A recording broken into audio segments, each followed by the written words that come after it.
There are two ways to face the future. One is with apprehension, the other with anticipation. Guess how many people face the future with apprehension?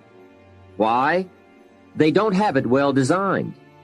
And without really thinking about it, they have probably bought someone else's view of how to live.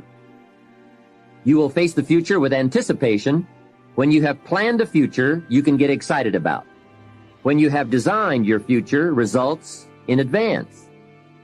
In this way, the future will capture your imagination. It will exert an enormous influence on you. And to design your future, you must have goals. Well-defined goals are like a magnet. They pull you in their direction. And the better you have defined them, the better you have described them, the harder you work on them, the stronger they pull. And they pull you through all kinds of difficulties, too. Without goals, it is easy to let life deteriorate to the point where you're just making a living. It is not difficult to get trapped by economic necessity and settle for existence rather than substance. We all have a choice. We can either make a living or design a life. We take 2.5 hours on the weekend for the whole 10-year plan. We don't have time for that tonight. But let me get you started with a little simple formula Mr. Schoaf gave me. And maybe this will be helpful. First of all, I've divided goals into two parts. First is long range. Long range goals. That's your dreams.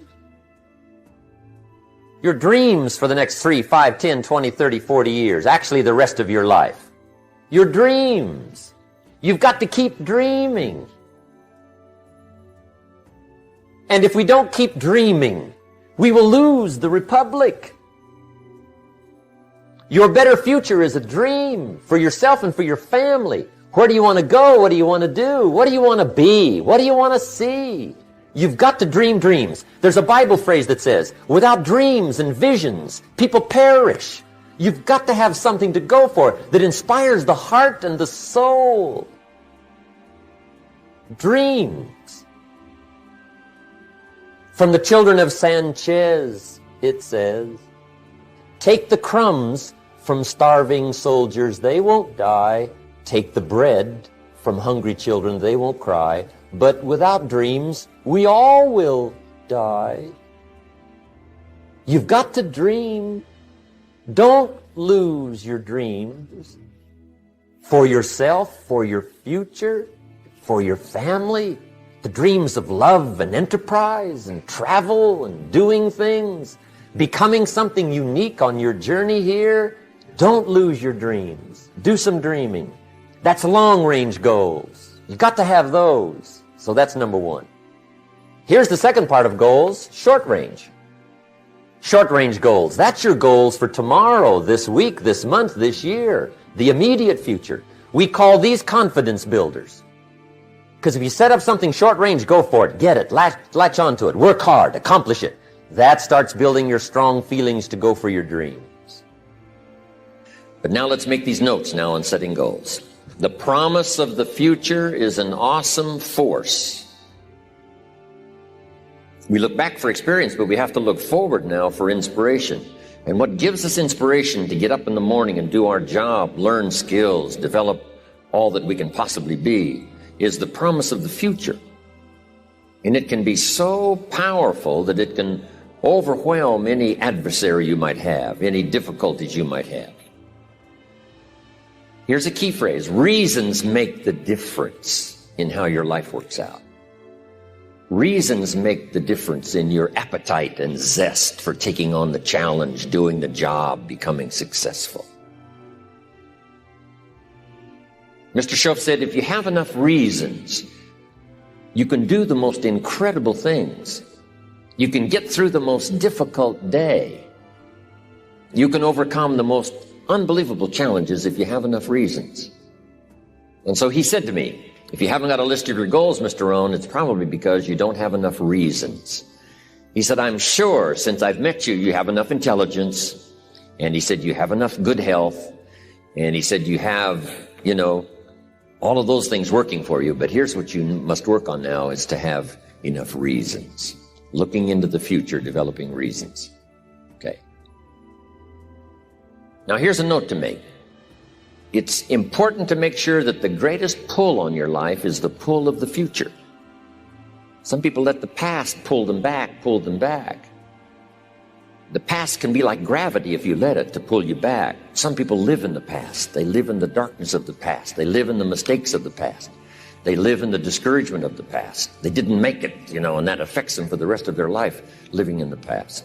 So we don't want the past to pull us back, to live in the past. So make this note. Dreams and goals can become magnets.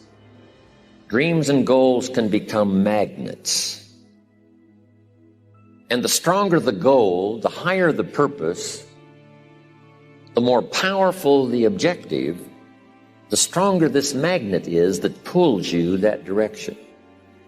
Now, not only does your goals and your objectives pull you that direction, here's what they also do. They pull you through. They pull you through all kinds of down days. They pull you through a difficult time. It'll pull you through some winter of your life. Some people get lost in the confusion of the day simply because their goal is not bright enough to pull them through. Next, it's goals that drive us to take advantage of the spring. Why would the farmer put the plow in the ground in the spring if he couldn't see the vision of the harvest when the summer is finished? Is it possible to see the finished harvest? And the answer is yes.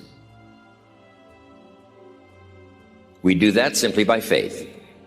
Key phrase, faith is the ability to see things that don't yet exist.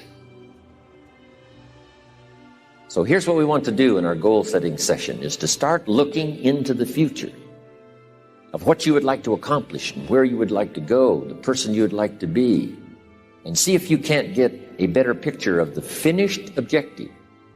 See yourself there. See yourself in possession of. For your dreams to greatly influence you, or the future to pull you, your future must be well planned. To help you get started with your list, consider these questions. What do I want to do? What do I want to see? What do I want to be? What do I want to have? Where do I want to go? And what would I like to share? Now, with these thought starter questions in mind, answer the basic question. What do I want within the next 1 to 10 years? See how many things you can write down. At this point, don't take the time to describe in detail everything you want. This is the time for you to let your thoughts pour, to write fast and to abbreviate. Make the list as long as you possibly can. Try to write down at least 50 items. 50 things you want within the next 1 to 10 years. These are long-range goals. Spend about 12 to 15 minutes on this. The key is to put everything on your list. Now, the key is to take it out of your head and put it on paper. You can dream about what you want, but when you start committing it to paper, now it more formalizes. Information now starts to make a composite of an idea. And ideas can turn into hotels. Ideas can turn into enterprises. Ideas can turn into a fabulous career. We need the information. We need the stimulation. What experiences would you like to have in the next 10 years?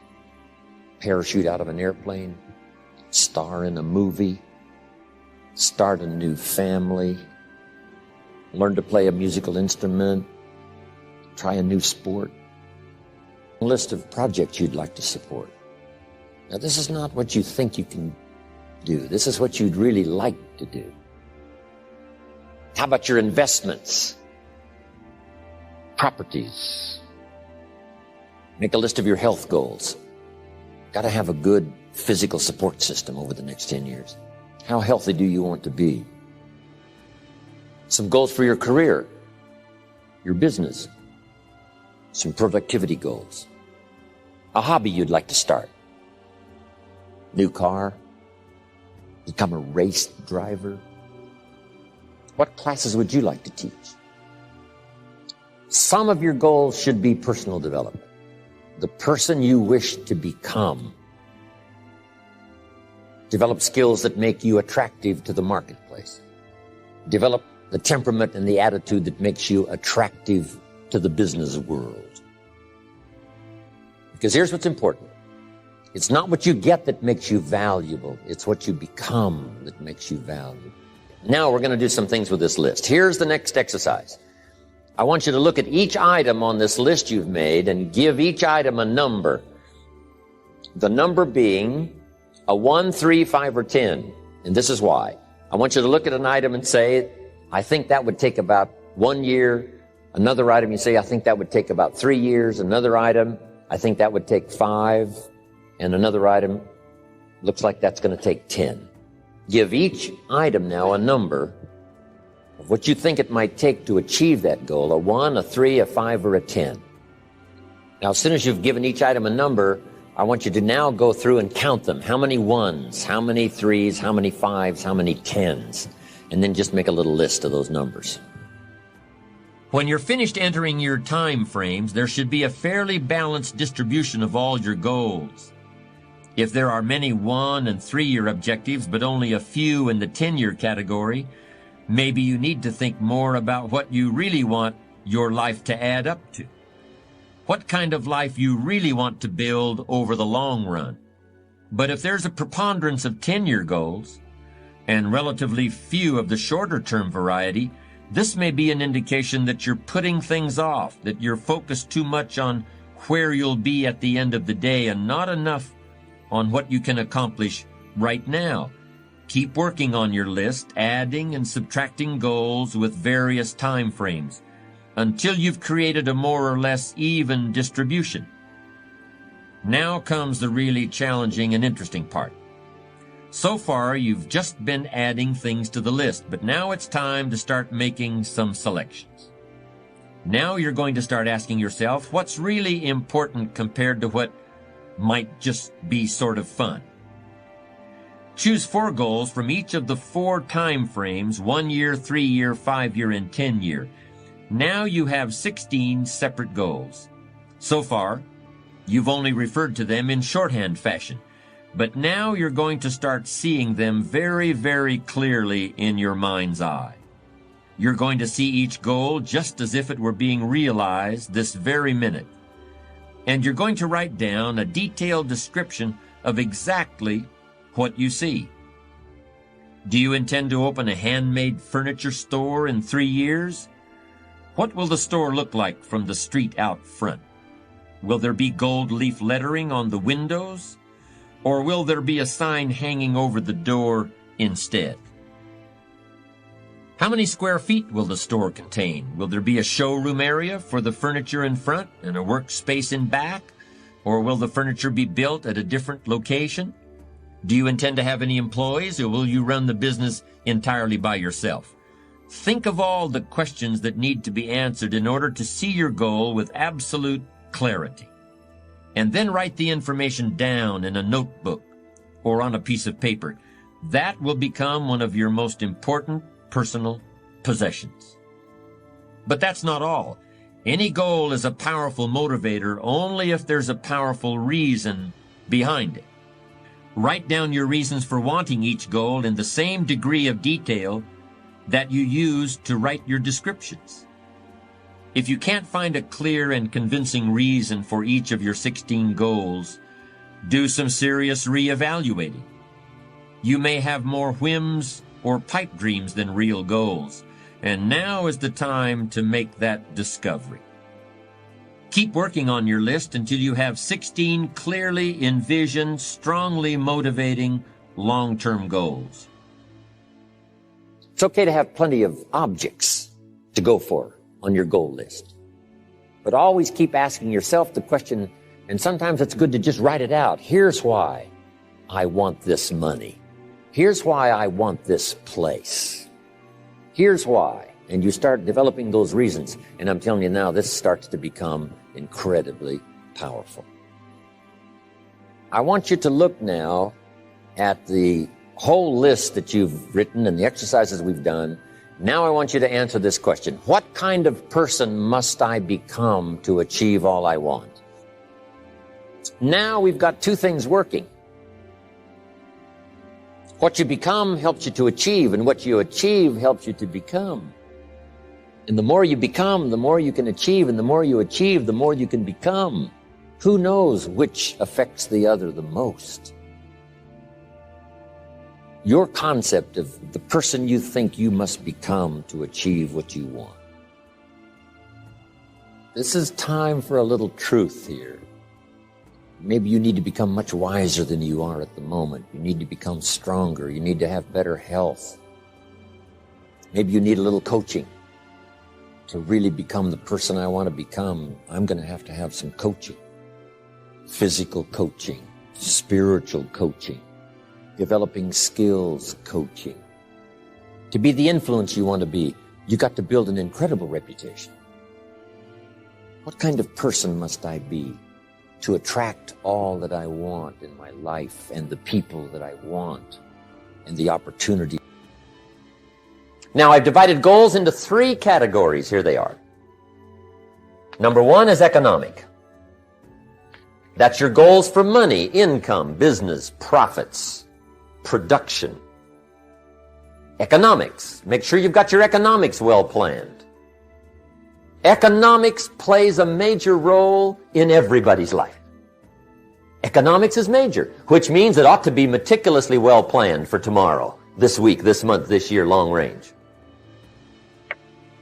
What if you asked somebody tomorrow if you could see their meticulously well-planned list of economic goals?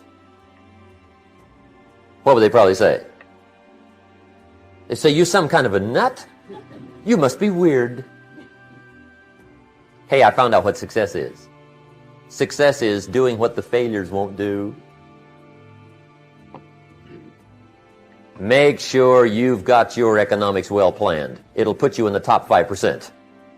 One of the key little subjects we talk about on the weekend is the 7 fundamentals for wealth and happiness. And that's one of them, well-planned economics. It's a fundamental if you want to do well. Join the top 5%. Anybody in this room can join the top 5%, if you will. Okay. Now here's the second category of goals, things. Make a list of the things you want. And on my list of things, now I put everything. Little things as well as major things. Doesn't matter how small it is, it goes on my list. I used to just put major things, cars, homes. I don't do that anymore. I now load my list with everything. Everything. And the reason is, part of the fun of having a list is checking it off. Boy, at the end of the day, if you can go, got it, got it, got it, got it, got it, got it, whatever it is, right? You get into the habit. So load up your list, the things you want. Now, when you check off something major, celebrate. That's an important point to make. Celebrate your achievements. Live it up. Have a party when you reach something you've worked for a while. See, we all grow from 2 experiences. One is called the pain of losing. The other one is called the joy of winning. We need both of them. Amplify them as much as you can, which also means make losing painful. If you set up something, fooled around, didn't get it, put it on yourself. On the other side, if you did get it, congratulate yourself. Self-congratulations is a sign of maturity. Seeking congratulations is a sign of immaturity. But hey, winning and losing, see, that's what it's all about. That's the name of the game. Now, some people lead such mediocre lives, at the end of the day, they don't know whether they're winning or losing. They got no clue. Guy's just going through the day with his fingers crossed. There's a better way. Okay, here's the third category of goals, personal development. Put those goals together, personal development goals. That's your goals to be stronger, more decisive, be a speaker, be a leader, learn a language, all kinds of skills. Okay, the whole weekend seminar was designed to improve all your skills so that you walk away more skillful. And that's what you want, the personal development skills. That's what attracts, that's what brings good things to your life, the person you become, more skillful. Now, this is quite a package to work on. Economics, things, personal development. For tomorrow, this week, this month, this year, long range. Okay, that'll get you started. Now here's the simple formula for setting goals. It goes like this. A, work on your goals. That's step one. Work on them. And I put the word work there deliberately. Setting goals is plain hard work. I don't want to kid you. We haven't come here tonight to kid each other. It's work. I know it's work. That's why a lot of people just let it slide. It's work. Many people work hard on their job, but they don't work hard on their future. They just let that slide. And the work involved is making plans. I know most people don't. I understand that. But don't let that be you. Guy says, well, yeah, you work where I work, but the time you struggle home, it's late. You've got to eat a bite of supper, watch a little TV, get to bed. You can't sit up half the night. Plan, plan, plan. And the guy's behind. Good worker, hard worker. Working hard. You got to be better than a good worker. You got to be a good planner. Somebody once wisely said, the people who fail to plan are planning to fail. Well said. So work on your goals. I teach my staff around the world, put your goals in your journal.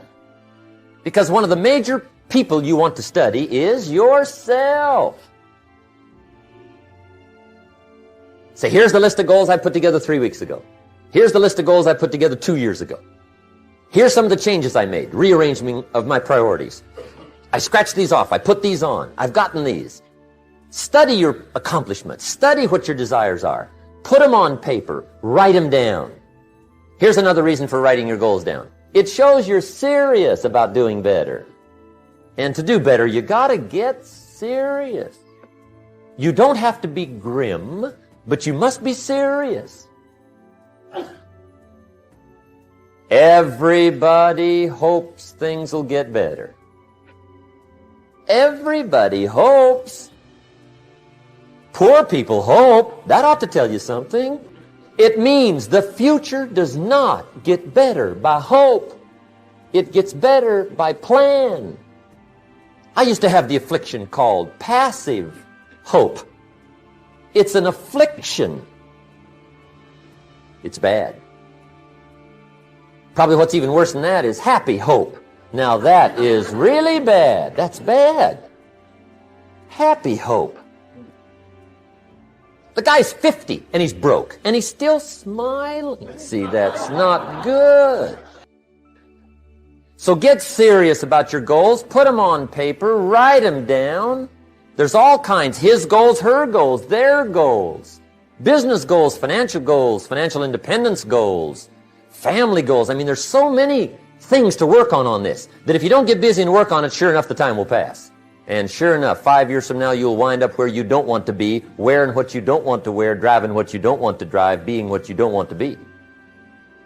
Now's the time to fix it.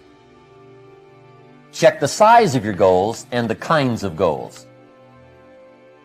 How big they are, what kind they are, affects you. And here's one of the important phrases of the evening. Your goals are affecting you, whatever they are. Your goals affect your handshake. Your goals affect your attitude, personality. Your goals affect the way you walk, the way you talk, the way you dress. All day long, we're being affected by our goals. Now, some people have goals, but they have such lousy goals. The effect is bad. I asked a guy one time, what are your goals for this month? The guy said, look, if I could just scrape up enough money to pay these lousy bills. That was his goal. I'm not saying it isn't a goal. It's a goal, but it's such a lousy goal, the effect is bad. You've got to get going. All of the things that you've learned will not do you that much good if you don't put it into an action plan. You've got to get going. In my management and leadership seminar, we teach game plans, how to put all the good things that you've learned into action. Economic action, social action, personal action. How to make the changes and how to actually do the work, how to actually function. Get going, that's the key. Some people are ever learning, but they don't put it into action. They don't really take the action. It's like the man who keeps bringing materials to the building site and never builds anything. He keeps bringing in the sand and the gravel and the windows and the doors and the roofing material, and he just stacks up all these supplies, but he never builds anything. See, if you do that long enough, fairly soon they'll come and take you away. You've got to do something with what you've learned. You've got to take action. You've got to get going. So that's one of the most important things to learn, how to design your days, how to design your weeks, how to design the months, so that you take the proper action to get the proper return that you're looking for, whether it's economic or personal. Get going. It's a major key. You got to get going. You got to take action. The disciplines is the miracle process. And here's how to get the miracle of your future going as far as disciplines are concerned. You might go home and set a whole new pace for yourself, and we call it cleaning up neglect. Should walk around the block, could walk around the block for your good health. Don't walk around the block. See, you're on the wrong track. Should read, could read, don't read. On the wrong track. Should call, could call, don't call. On the wrong track. Could change, should change, don't change. You're on the wrong track. Letters you haven't written, conversations you haven't had with your family, somebody you should sit down with when you get back home, get that job done. Don't let neglect destroy your days, destroy your life, and destroy your future. Go back and do what you can. And if you'll do what you can, then life will give you some extraordinary things to do.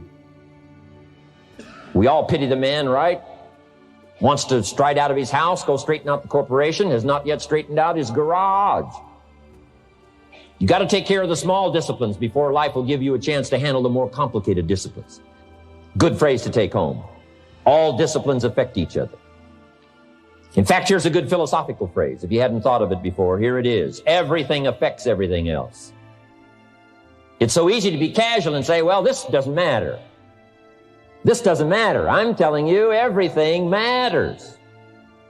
Of course, some things matter more than others, but there isn't anything that doesn't matter. Let us not neglect. Do not neglect the smallest of disciplines, and build on that foundation, and you can have everything you could possibly want. Now here's number 4. You must get excited. And not just the false enthusiasm of just pure positive thinking. You've got to get excited over some very basic things. One is, get excited over your ability to make yourself do the necessary things. Because discipline is major step 1 toward personal progress. And anytime a person wishes to, they can make major changes in their life, personally and socially and financially. It doesn't ever have to be the same after today. No telling what you could do today if you really wish to.